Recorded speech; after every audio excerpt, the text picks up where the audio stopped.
most amazing artist. I hope you're having an amazing day so far. Today is week 3 of our Zentangle yin yangs. And this week is actually the last week that we are going to be working on these. We just have 2 more steps to do. We're going to add some designs in the white spaces of our yin yang, and then we're going to cut it out, and then we are done. Okay, so what you're going to need to finish this artwork up is, of course, your painted or colored yin yang. Last time we should have used analogous colors to paint our symbol here.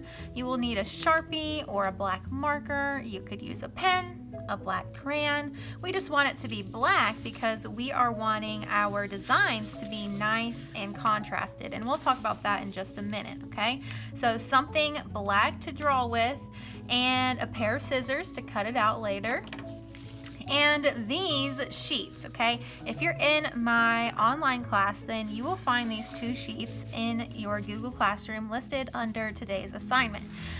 These are from the Busy Brushes on Teachers Pay Teachers. I will leave her link down below, and these are a great resource for you to use while you are picking out your Zentangle designs. So as you can see, there are 2 different pages here. One is the high contrast and the other one is low contrast. When we say high contrast, it is a design that has more dark areas, so the dark and the white are really contrasting each other.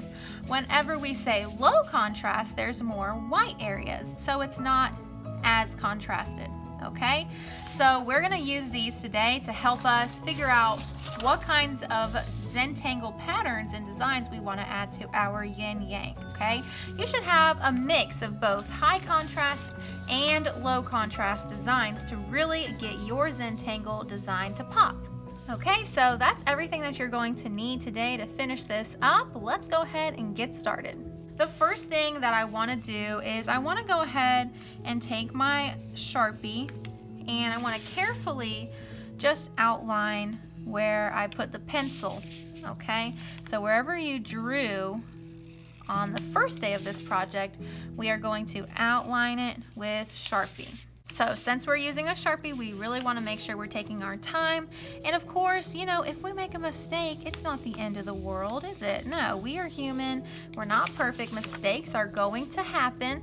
So when they do happen, what's important is our attitude towards that mistake. Okay? We are not doing this in pencil first. We have to be brave and use Sharpie first, or whatever you're drawing with.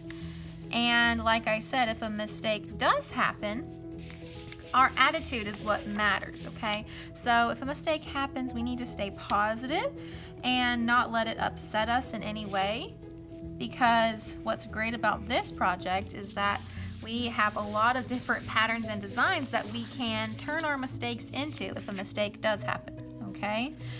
So I'm just gonna go ahead, finish outlining this yin yang, and then I'll be right back to show you how to get started on your Zentangle designs. Right, so I just finished outlining everything, and if you do have some pencil lines still showing, then you can take your eraser and just erase those messy pencil lines, because remember, we want this to be as neat as possible. We are trying to use our best craftsmanship, okay? So I'm just gonna go in anywhere I see pencil, I'm gonna try to erase it. If it's on the paint side, it won't erase because we painted on top of it, but that's okay. If you see pencil marks on the white paper, then you will be able to erase it. Okay, so now we are ready to start adding our designs, and we are just going to add our Zentangles to the white side, and we got to keep it balanced, right? So we have to add it to the other white dot as well. Okay, so to make a Zentangle design, we first have to break up this white space.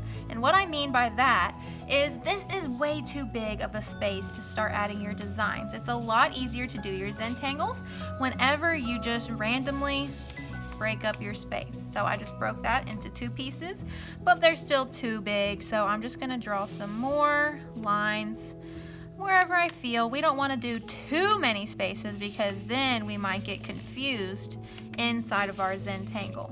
Okay, so these are pretty good sizes, and maybe I want to do a wavy line or something. You can do a wavy line to break up your space. Maybe a zigzag line would be cool. Okay, so you can get creative with the different lines that you use to break your space up. And once you've broken up this space into different tinier pieces, then you're ready to start adding your designs, okay?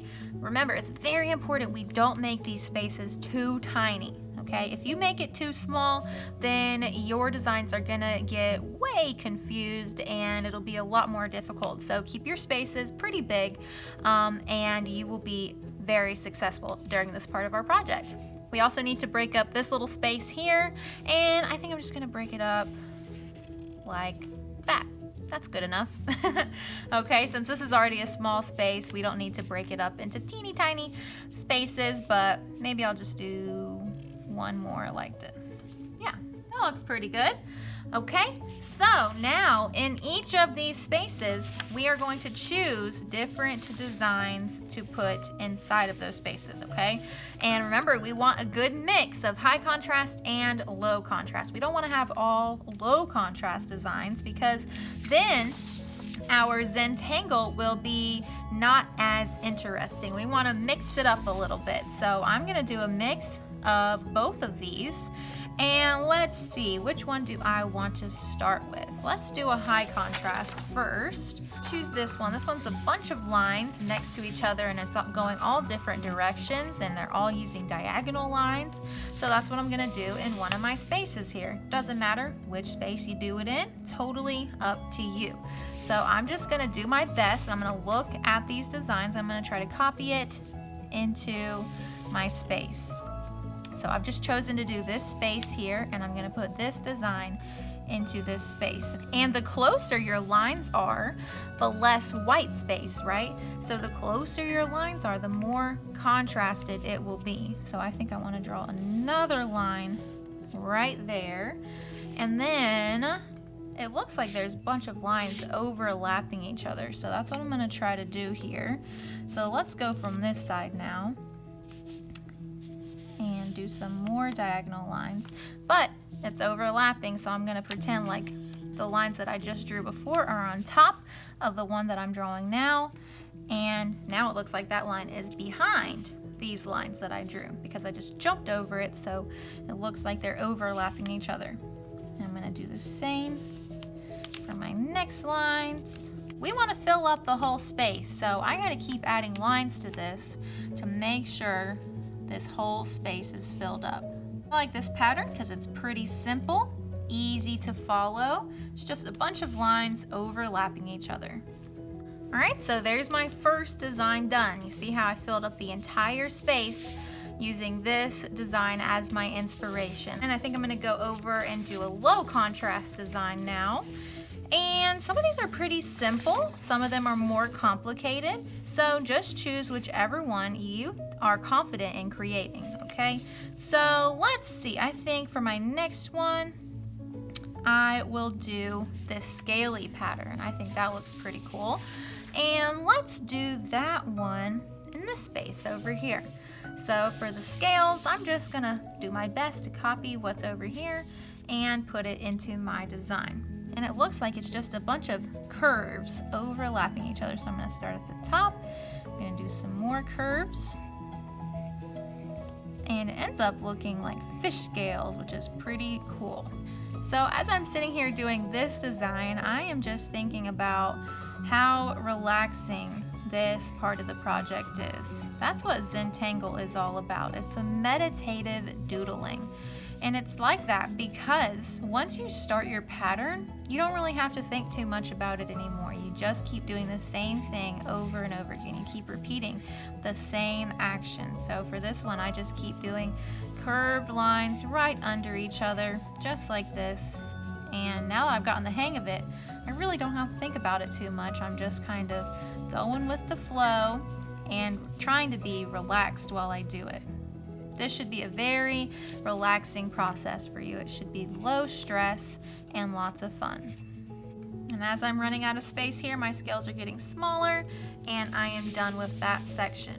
To make sure I'm getting a good mix of high and low contrast designs, I am just gonna go back and forth. Do one high contrast, then for my next one, I'll do a low contrast until I fill up my entire space. Okay, so I've done a high, I've done a low. Now I'm gonna go back to the high contrast sheet and choose another design.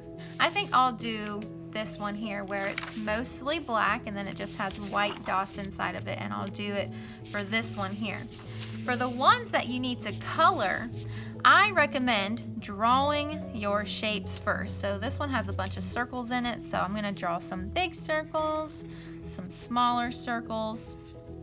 It's kind of random where these circles are going, so I'm just gonna go with the flow, not stress too much about where my circles are going. And after you've drawn your shapes in your design, if you're going to do this one or any other ones where you have to color, I am then going to color it in. It's a lot easier to draw the shapes first and then color in the background behind the shapes.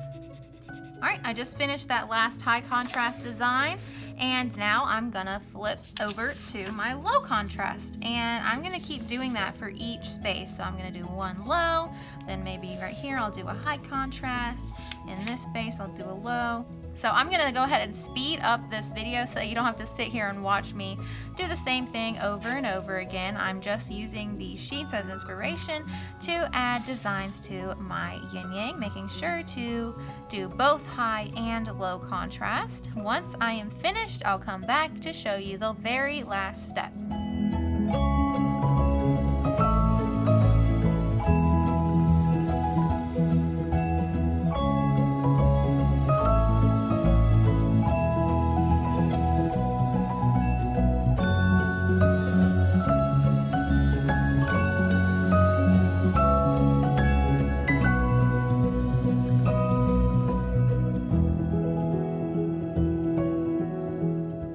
I just finished adding all of my Zentangle designs, and this might take you a little while, especially if you're taking your time and trying your best to be as neat as possible.